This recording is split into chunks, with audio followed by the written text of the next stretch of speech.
All right, welcome into the Daily Fix. It is Friday, championship weekend, Friday, AFC, NFC championship games. We will find out and know who the Super Bowl matchup is when the Daily Fix comes back to you on Monday. We do this every day, 12 Central Standard Time. If this is your first time joining us, hey, we appreciate you. Come hang out with us. Tell about 19, 25 other people. And have a good time with us every single day, Monday through Friday. Only about 10, 15 minutes. We have a good time. Right there, along with me, my partner in crime on the Daily Fix. One, I am Ron Hughley. In that little box, that smaller box where he rightfully belongs, is the beautiful Steven Serta. Say hello to the people, Stevie. Hi. There he is, the patented hi. You get that every day right there, courtesy of Steve Serta. Again, if it's your first time or you haven't done this, one thing I really need you to do, please head to our YouTube channel, Foolish Club Media. Like and subscribe, and you can get all kinds of content. And, of course, we're ramping it up right now as we are in playoff potential Super Bowl territory right now for the Chiefs. And you can get all the content today. Just this morning, every Friday show on BK drops. We got a pregame show coming up on Sunday to get you ready for the AFC Championship game and the postgame show with that guy, Steve Serta and Rocky. So stay tuned for that. Like and subscribe and get all the content that we do every week and what is upcoming. All right, not going to hold you too long. Mark Andrews, he finally speaks, and a lot of people have had issues with it. I'll give you my thoughts, and we'll get Serta's thoughts on that as well. And Spags, I'm begging you. Steve Spagnuolo, I am on my knees begging you. I'll explain what that means coming up. But Serta, give me my 2 minutes here. I look at this thing for Sunday, and we've talked about it on this show a bunch of times. I've said, the Chiefs just have a couple of things that the league and others are doing, or just things that are fortunate for them that helps them keep a run like they've been on that is just not normal. A couple of things. Like, I think they have the best trio of coaches when it comes to the three phases of the game. I think they got the best offensive mind in the game. I think there's an argument that Steve Spagnuolo is the best defensive coordinator and defense guy who runs defense in the game. And I think there's an argument that Dave Toub is the best special teams coach in the game.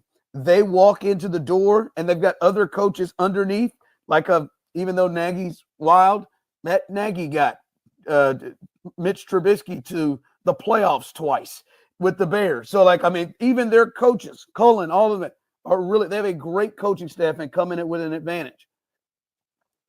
One of the other secret sauces they have, and by the way, nobody will hire these three coaches at the top to be head coaches, and they just keep getting to do that. See Detroit, as they've been on this run for 2 years, and bam, both their coordinators are going, just like the Eagles had to deal with after they played the Chiefs in the Super Bowl a couple of years ago. But the other secret sauce is, for a team that is on the run that they are, sort of 7 consecutive AFC championship games, 4 Super Bowl appearances, 3 wins, back-to-back championships. They have been the dominant team, the most wins in this time period. They're on the verge, if they win 2 more games, of being the best dynasty in the history of football.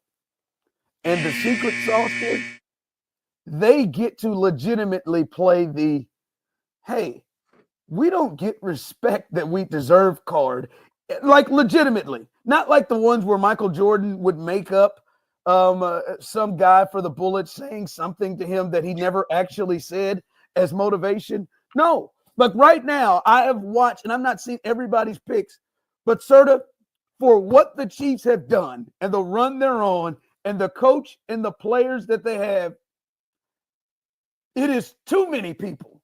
And I mean, if it's just 5 out of 100, it's too many people picking Buffalo in this game. It is too many people picking the Bills, having to go into Kansas City. Now, Buffalo may win the game, sir. They may. They are talented. They are a good football team. I don't think they will, but they may win the game. But the secret sauce is everything the Chiefs keep hearing is they're not really that good. They're beatable.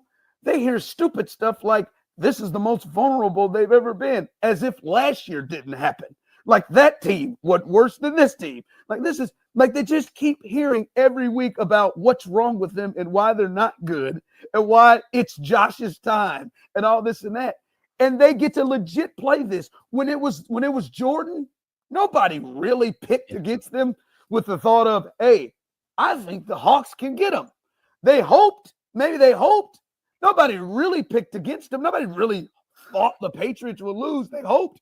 But this team, people legit think aren't that good, even though their resume says we may be the best dynasty or team you've ever had in the sport.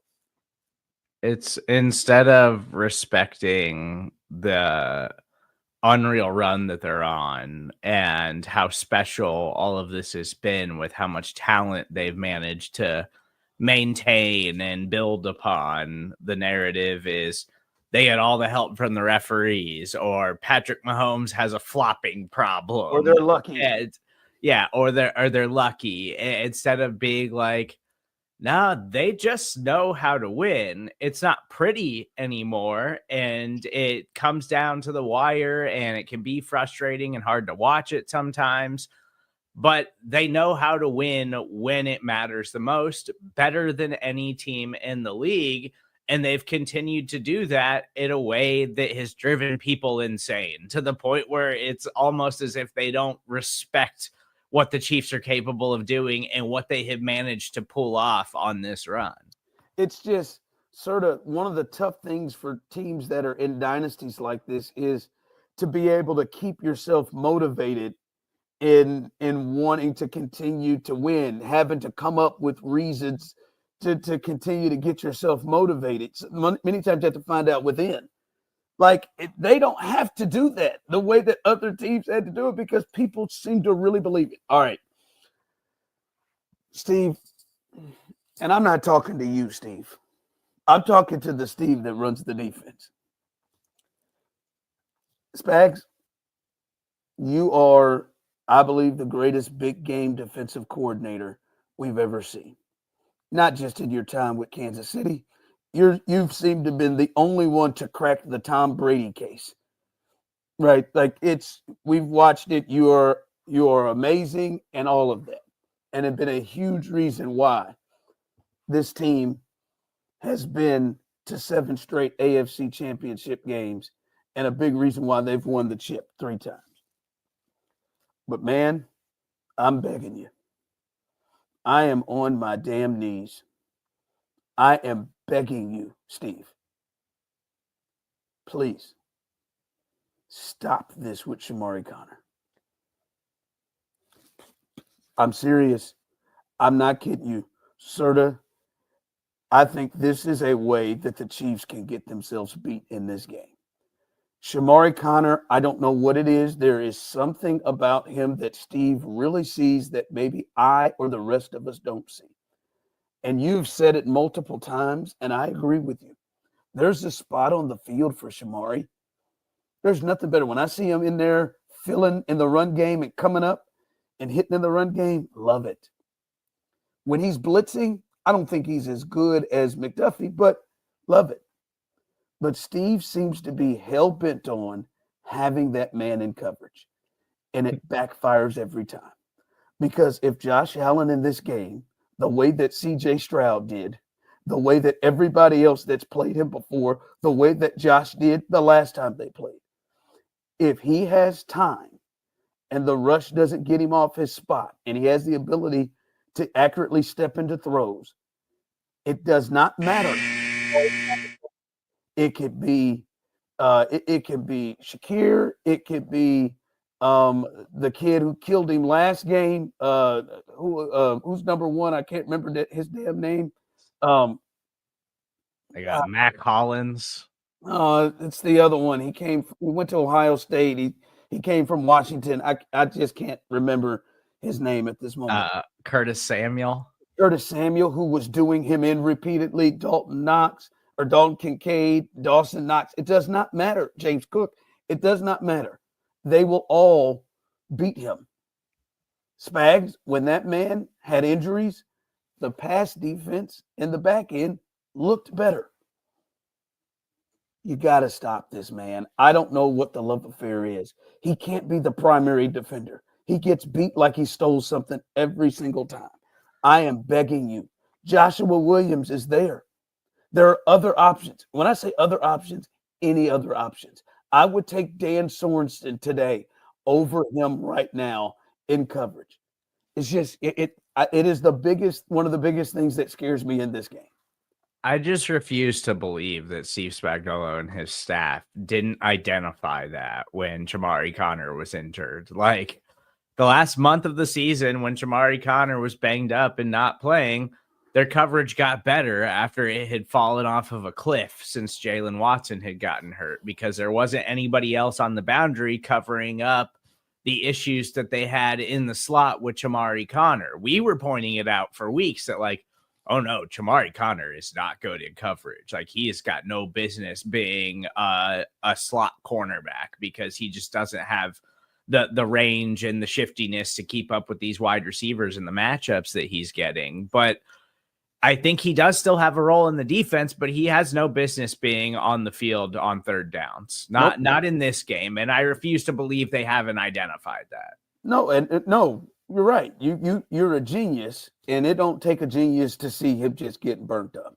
Right? Third and longs, he can't be on the field.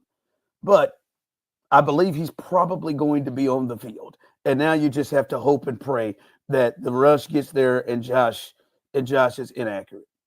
Like that's like the one he got an interception in the last game is because Josh was hurried and he was inaccurate and there was a miscommunication with his receiver and he happened to throw the damn thing right to Shamari, who by the way wasn't on his guy.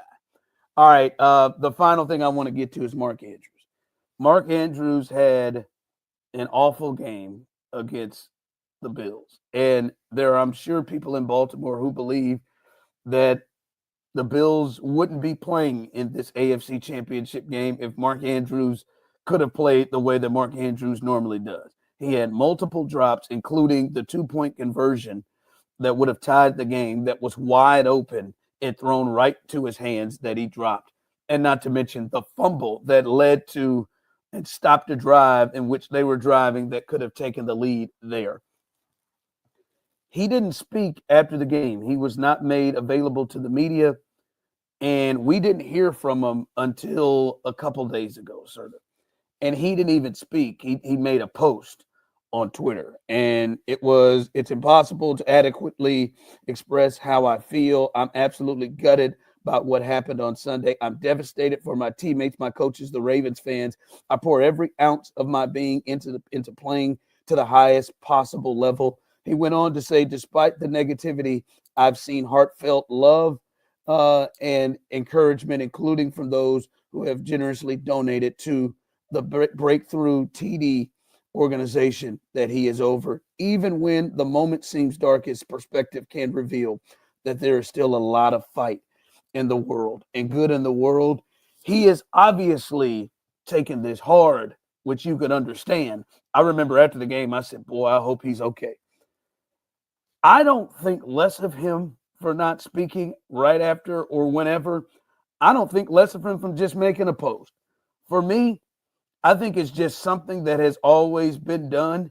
And now if you don't do it, you look silly. But we can understand, like, hey, man, we live in a different time.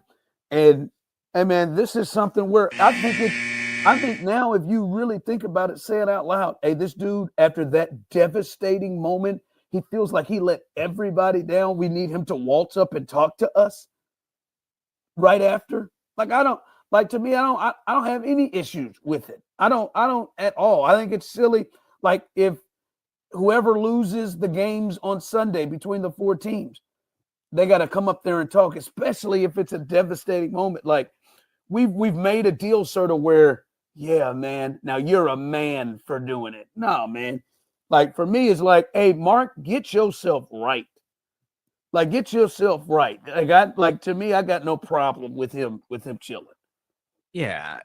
I think it's totally fine that he didn't speak. And I know like old school media is going to be like, that's your job. Your job is to own up to it and step up and speak after a performance like that. But I also hate how we treat athletes in these moments where like they're not human. And we try to act like, and like fan bases try to act as if they haven't worked their asses off all season to get to this point, to get to those moments, to have those opportunities.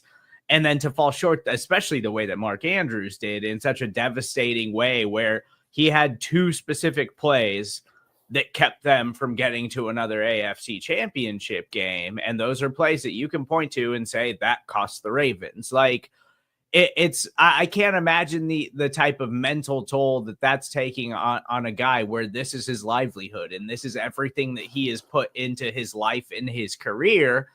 And so I'm fine with them being like, no, I don't want to do that. I need time to myself. I got to figure this out.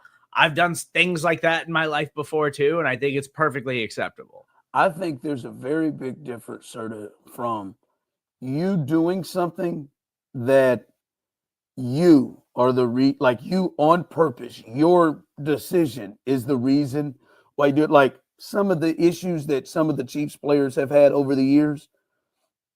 Like, yeah, maybe, Kareem Hunt would maybe speak a little bit and give some remorse for what he did or something like that. To me is totally different than, all right, man, I just had a really bad moment that I dropped the ball.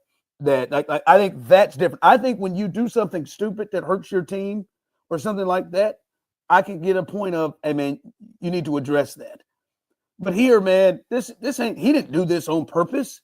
He didn't want for this to happen, right? Like this was just really a really bad situation in which he wasn't able to perform.